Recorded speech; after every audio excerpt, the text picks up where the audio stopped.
Asia cup আর্চারিতে বাজিমাত বাংলাদেশের। Compound দলগত পুরুষ বিভাগে ভিয়েতনামকে হারিয়ে স্বর্ণ জয় করেছে লাল সবুজের প্রতিনিধিরা। ফুটবলে প্রীতি ম্যাচে বৃহস্পতিবার ভিয়েতনামের বিপক্ষে সুবিধা করতে না পারলেও আর্চারিতে মধুর প্রতিশোধ নিয়েছে বাংলাদেশ। থাইল্যান্ডের ব্যাংককে ভিয়েতনামিজদের স্বপ্ন ভেঙে স্বর্ণ জিতে নিয়েছে লাল সবুজের প্রতিনিধিরা। হিমু বাছাড়, ঐশ্বর্য রহমান ও নেওয়াজ আহমেদের কম্পাউন্ড টিমের সঙ্গে পেরে ওঠেনি তারা। ফাইনালে হাড্ডাহাড্ডি লড়াইয়ের মধ্য দিয়ে 231-225 পয়েন্ট ব্যবধানে জয় পেয়েছে বাংলাদেশ দল। এবার এশিয়া কাপ আর্চারিতে বাংলাদেশ থেকে 10 জন আর্চার অংশ নেন। রিকার্ভ পুরুষ ও কম্পাউন্ড নারী দল অবশ্য সাফল্য এনে দিতে পারেনি। স্বর্ণজয়ী কম্পাউন্ড পুরুষ দলকে অভিনন্দন জানিয়েছেন যুব ও ক্রীড়া প্রতিমন্ত্রী আমিনুল হক। আর নিজেদের পারফরমেন্সে উচ্ছ্বসিত আর্চাররা।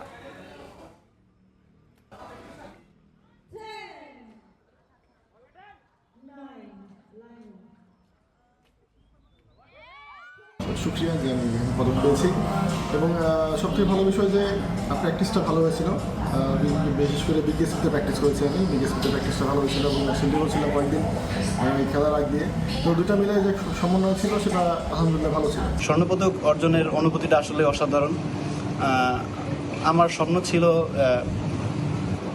আন্তর্জাতিক স্বর্ণপদক অর্জন করা এবং দেশের পতাকা সব দেশের সামনে তুলে ধরা এবং বাংলাদেশের যে জাতীয় সঙ্গীতটা আছে সবার মাঝে বাজিয়ে তোলা। Very happy, excited about. That was a great job from the first moment, from the first arrow. They take the lead against Vietnam and don't give any millimeter space for the opponent until the end, until the last shot. Very good team bonding, very good teamwork, and very happy about that achievement.